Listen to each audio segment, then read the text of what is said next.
Assalamualaikum warahmatullahi wabarakatuh. Saya lanjutkan dari pengaruh subsidi terhadap keseimbangan pasar yang sebelumnya kita membahas terkait pengaruh pajak spesifik, pengaruh pajak proporsional terhadap keseimbangan pasar. Nah, kali ini kita membahas terkait pengaruh subsidi terhadap keseimbangan pasar. Subsidi itu adalah ini diberikan atas produk atau penjualan suatu barang yang menyebabkan harga jual itu menjadi lebih murah. Berbeda dengan pajak. Pajak itu nanti kaitannya akan berpengaruh kepada naiknya harga. Kalau yang subsidi akan menurunkan harga. Misalkan ada subsidi pupuk atau subsidi bibit atau apa, sehingga nantinya juga akan harga jual dari bibit atau pupuk itu akan semakin murah karena ada subsidi itu. Nah, terkait kasus 9 coba kita amati. Ini adalah persamaan untuk permintaan, persamaan untuk penawaran demikian. Nah, maka pemerintah memberikan subsidi 1,5 atas setiap unit barang yang diproduksi. Nanti adalah penambahannya ke penawarannya. Maaf, pengurangannya. Nah, karena ada subsidi maka akan mengurangi harga. Harganya kan semakin murah, maka dikurangkan di sini. P sama dengan di fungsi penawarnya ini ya. Tanpa pajak ini, setelah pajak, sebelum subsidi, setelah subsidi itu P sama dengan 3 plus 0,5 Q min 1,2. Nah, kemudian sama perhitungannya seperti yang sesi sebelumnya. Nanti dihasilkan mana ini?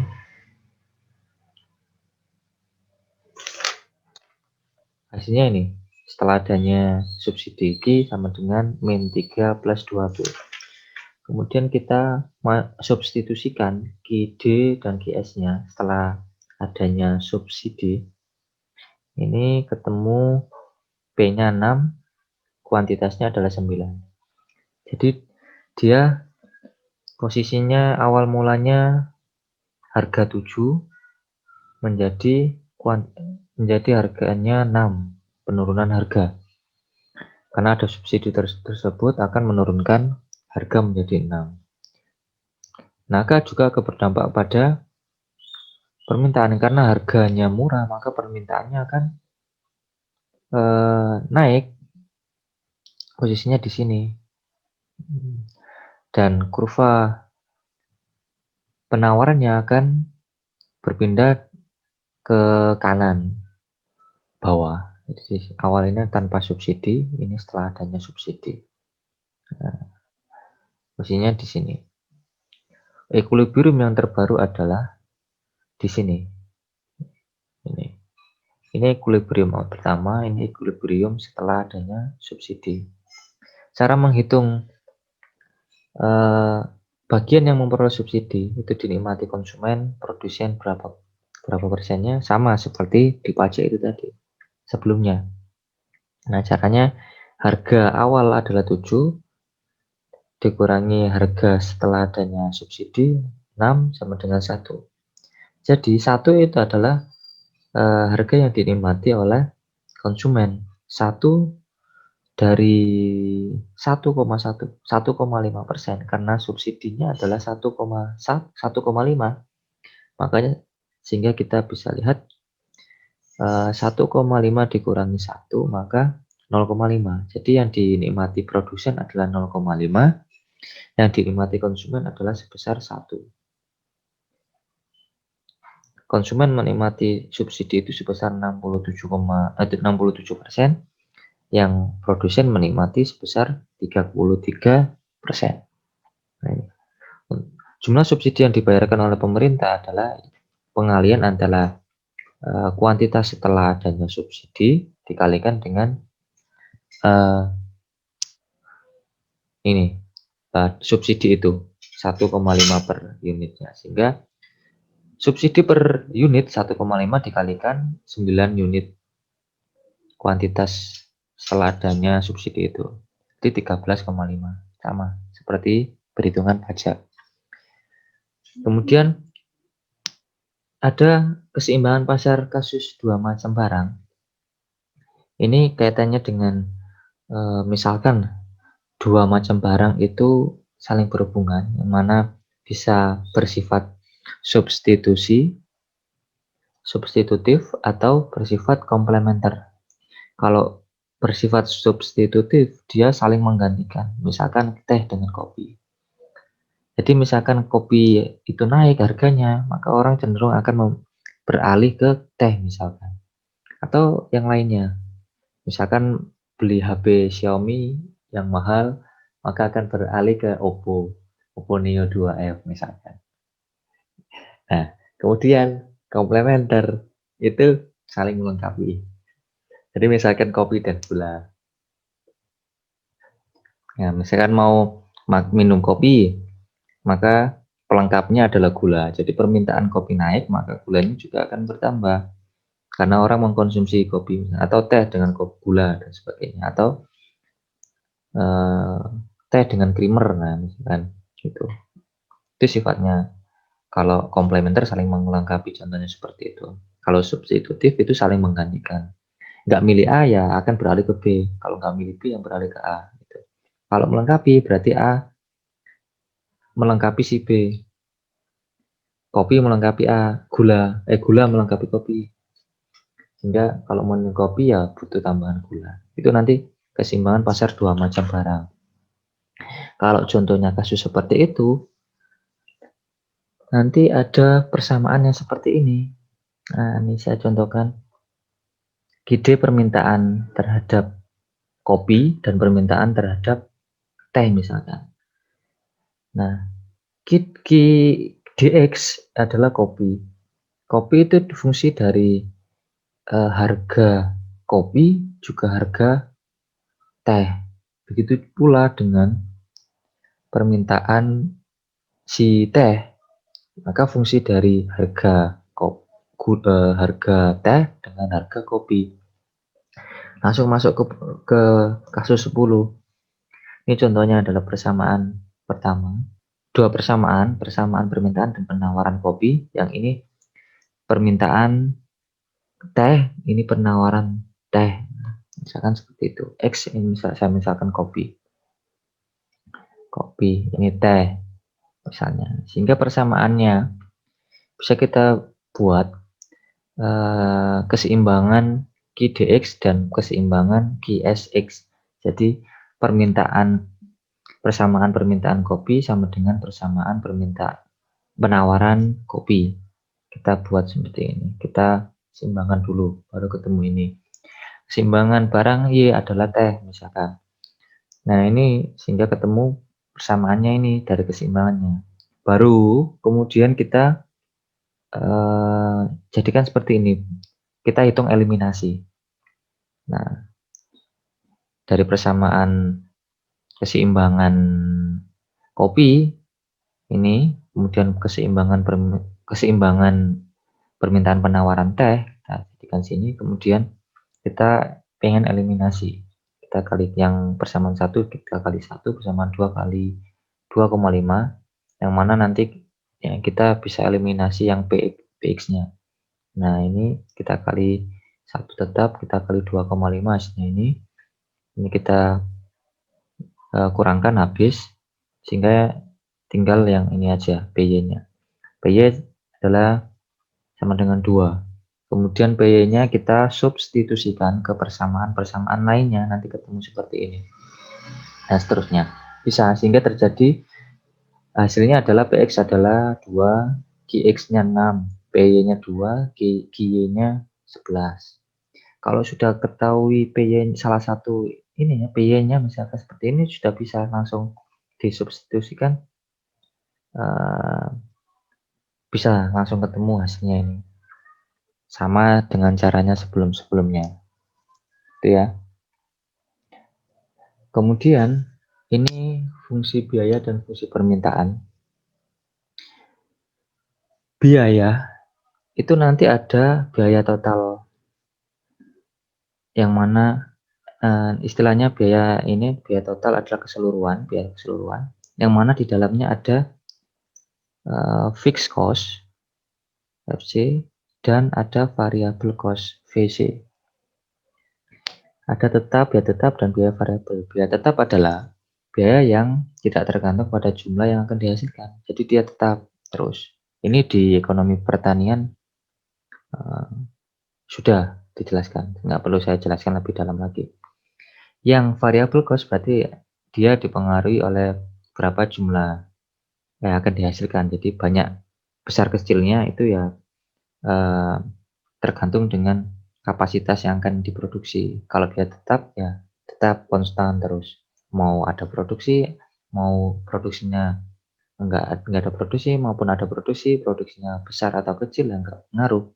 Biayanya tetap terus. Itu bedanya. Sehingga dari rumus ini bisa kita lihat fixed cost-nya adalah K. K adalah konstanta.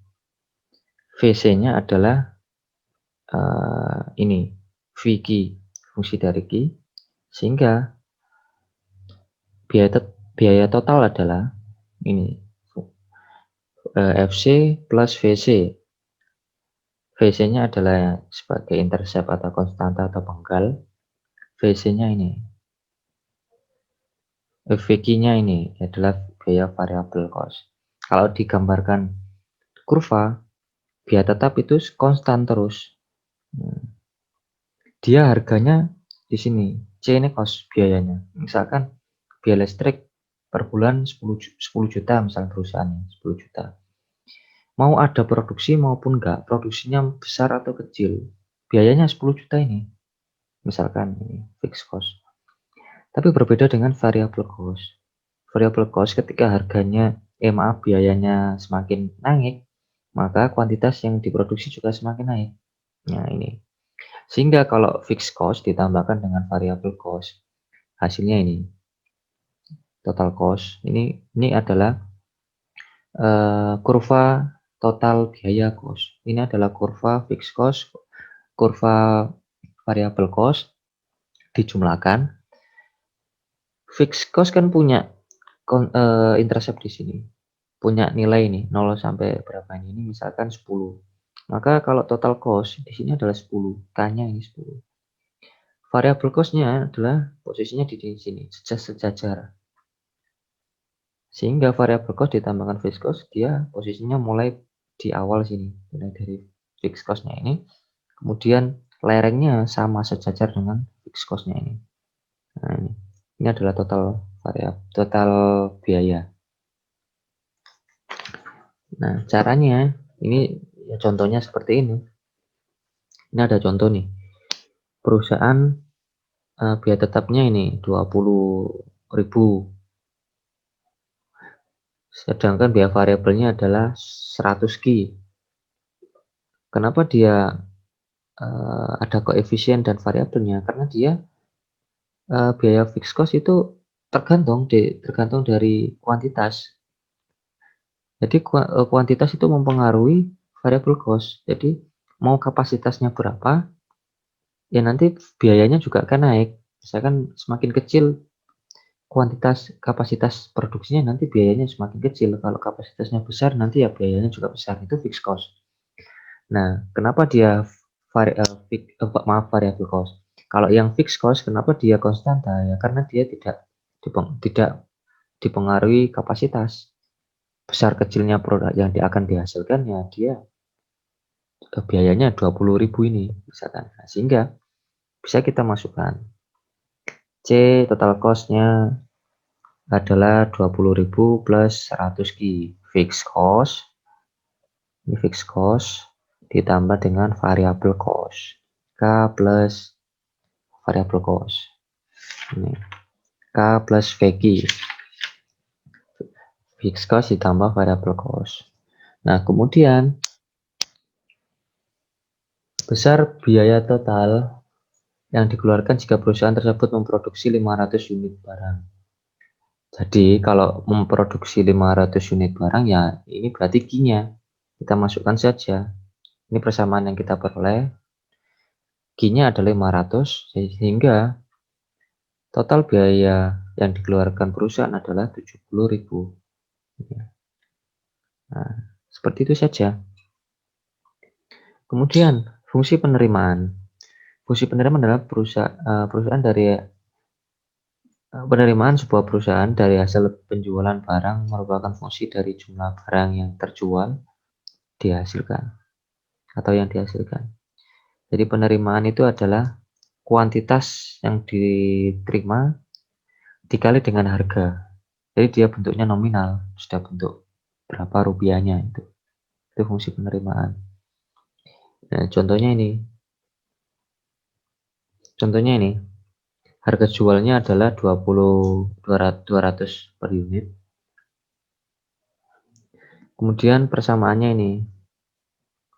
Q revenue sama dengan Q kali P. Harganya adalah P. Harganya adalah 200. Jadi Q kali 200, 200 Q. Nah, ini selanjutnya adalah berapa penerimaan bila terjual barangnya 350. Kalau terjual 350, maka kita kalikan saja 350 dikali 200. Jadi harganya 200 per unit dikalikan dengan penerima yang terjual, barang yang terjual ada 350, kita kalikan jadi 70.000. Ini adalah penerimaannya. Ini contohnya. Sebelumnya ini adalah contoh biaya, ini contoh penerimaan. Nah, selanjutnya ini masih banyak. Kita lanjutkan di sesi berikutnya. Selanjutnya adalah analisis pulang pokok. Ini istilahnya sama dengan break-even point atau titik impas. Titik impas adalah di mana keuntungan itu sama dengan 0. Artinya nggak untung ya nggak rugi. Nah, titik impas, istilahnya nggak untung nggak rugi. Jadi ketika profitnya lebih besar dari penerimaannya lebih besar daripada biaya, maka dikatakan untung. Ketika biayanya lebih besar daripada penerimaan, maka dikatakan rugi. Nah, ketika penerimaan sama dengan biaya total, artinya titik impas atau analisis pulang pokok, atau istilahnya break even. Ada break even point, nah titik impasnya, yang mana tidak ada keuntungan juga tidak ada kerugian. Break even point, titik impas. Nah, langsung saja masuk ke kasusnya. Andaikan bila total biaya dikeluarkan perusahaan adalah ini. Biayanya 20.000 tambah 100 Q. Total penerimaannya adalah 200 Q. Pada titik produksi berapa unit perusahaan berada pada posisi titik impas? Apa yang terjadi jika berproduksi sebanyak 300 unit? Langsung ke penyelesaiannya. Kita masukkan P, ini adalah P, lambang seperti ini. Nih, kita bacanya P. P sama dengan revenue, revenue, penerimaan, dikurangi dengan total cost. Biaya total cost adalah tadi, total biaya fixed cost ditambah dengan biaya variable cost. Itu namanya TC, total cost. Nah, kita kurangkan. Revenue-nya adalah, sehingga kalau titik impas adalah, persyaratannya adalah ini. Revenue sama dengan 0. Penerimaan, keuntungan sama dengan 0 adalah titik impas. Tidak untung juga tidak rugi. Berarti RC, revenue dikurangi cost sama dengan 0. Artinya kalau ini 0, C pindah ruas, artinya sama dengan revenue sama dengan cost. Revenue kita substitusikan. Artinya adalah 200 Q, kita masukkan, substitusikan ke sini. Cost biayanya adalah 20.000 plus 100 Q. Kita substitusikan. Ini ketemulah Q sama dengan 200. Jadi, ini adalah titik di mana kuantitas yang harus diproduksi yang mana tidak terjadi keuntungan dan tidak terjadi kerugian. Ini adalah titik di mana tingkat minimum produk itu harus dijual atau dihasilkan atau terjual. Jadi titik 200 ini adalah perusahaan minimum memproduksinya sekian. Kalau mau memproduksi lebih dari 200, nanti yang terjadi adalah keuntungan. Kalau mau memproduksi kurang dari 200, nanti dia akan rugi. Karena apa? Karena produksi yang dihasilkan sedikit, namun biaya fixed cost-nya tetap mengeluarkan sekian. Nah, sehingga yang terjadi nanti besar total biayanya daripada penerimaannya. Kalau kurang dari 200. Sehingga diharapkan nanti perusahaan itu memproduksi lebih dari 200 unit agar eh, terjadi keuntungan, revenue lebih besar daripada cost. Nah, total jika kuantitasnya 300, maka yang terjadi apa? Nah, kita tinggal masukkan revenue-nya adalah 200 Ki, kita masuk substitusikan 300. Di persamaan biaya 20.000 ditambah 100 Ki, Ki-nya 300, jadi 50.000. Nah, artinya keuntungannya revenue dikurangi penerimaan dikurangi cost. Penerimaannya adalah 60.000, cost-nya ada 50.000, untungnya adalah 10.000. Jadi ketika kita memproduksi 300 unit, maka yang terjadi adalah cost-nya itu 50.000, biayanya, penerimaannya adalah 60.000, sehingga diperoleh keuntungannya adalah 10.000. Nah, seperti itu. Kemudian fungsi anggaran. Fungsi anggaran ini adalah dalam teori ekonomi mikro itu ada teori produksi, ada juga teori konsumsi. Kalau di teori produksi berarti anggaran mencerminkan batas maksimal kemampuan produsen membeli 2 macam input atau lebih berkenaan dengan jumlah dana yang tersedia dan harga masing-masing. Jadi ada batas modal yang dimiliki oleh produsen, yang mana itu bisa digunakan untuk membeli input-input, mau 2 input atau lebih. Jadi batasnya ya, kalau mau membeli input A dengan jumlah 10, maka input B adalah jumlah 10 juga misalkan. Nah, ketika mau menaikkan input A jadi 15, maka harus menurunkan input B karena dia nggak bisa beli lebih banyak karena terbatas dengan modal. Itu adalah anggaran. Kalau kaitannya dengan teori konsumsi, maka anggaran itu mencerminkan batas kemampuan konsumen untuk membeli 2 macam atau lebih barang. Jadi batas di mana orang itu bisa mengkonsumsi untuk membeli barang itu karena terbatas modal. Jadi dengan modal tersebut bisa beli barang apa saja, berapa banyak jumlahnya. Nah, itu adalah fungsi anggaran. Nah, fungsi anggaran itu rumusnya persamaannya seperti ini. M ini adalah jumlah dana yang dimiliki, modalnya. Bisa dari sudut produsen atau dari sudut konsumen. Sama. Kemudian X-nya adalah jumlah masukan X. Kalau produsen, kalau konsumen berarti jumlah keluaran yang dikeluarkan. Jadi yang Y adalah jumlah masukan Y, jumlah keluaran Y. Sama ini. Cuma beda penempatannya. Jadi konsumen dengan produsen. PX adalah harga X per unit, PY adalah harga Y per unit. Jadi ada 2 barang nih, misalkan ini adalah input pupuk, Y-nya adalah input bibit misalkan. X jumlah pupuknya,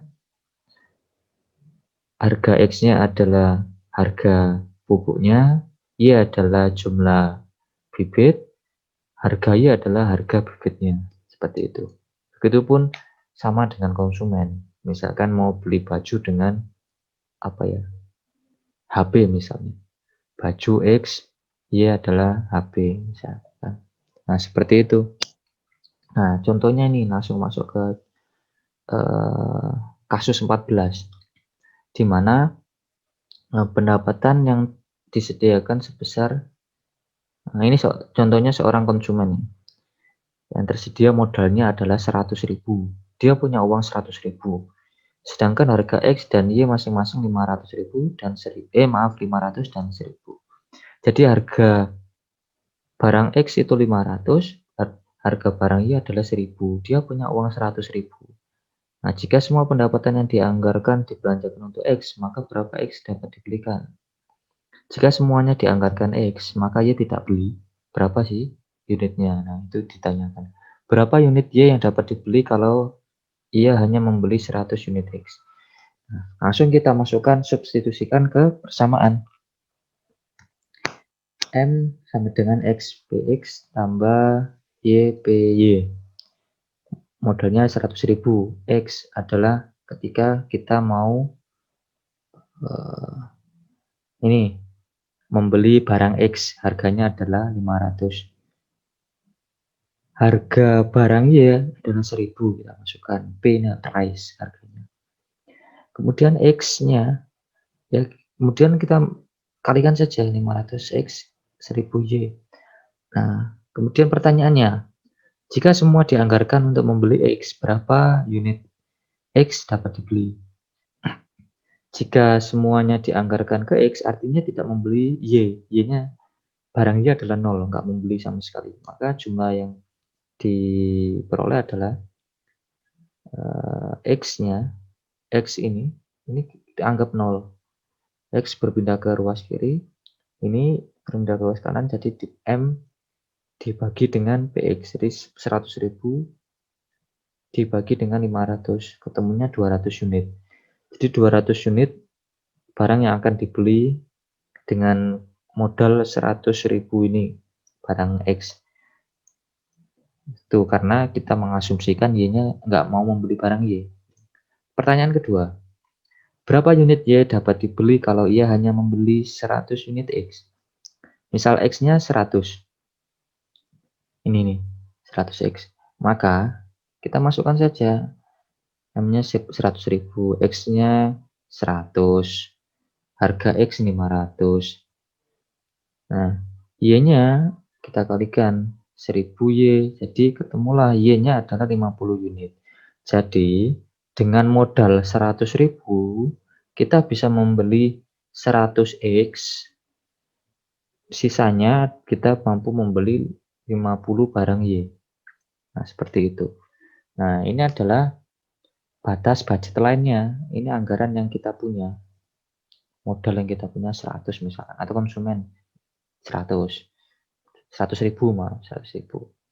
Nah, kemudian ini adalah 100 unit yang mampu dibeli barang X-nya, maka barang Y-nya yang mampu dibeli adalah 50 unit. Nanti juga sama, kalau mau menurunkan pembelian Y, maka akan menaikkan pembelian X juga gitu. Jadi dia titik-titik itu berada di dalam anggaran ini. Nah, ini adalah kita bisa memaksimalkan uang 100 itu full. Kalau misalkan mau beli nggak sampai 100.000 masih saving, ya artinya titik-titik itu cuma di sini, nggak sampai ketemu titik kurva itu. Nah, kan hanya beli berapa gitu ya di dalamnya ini. Seperti itu.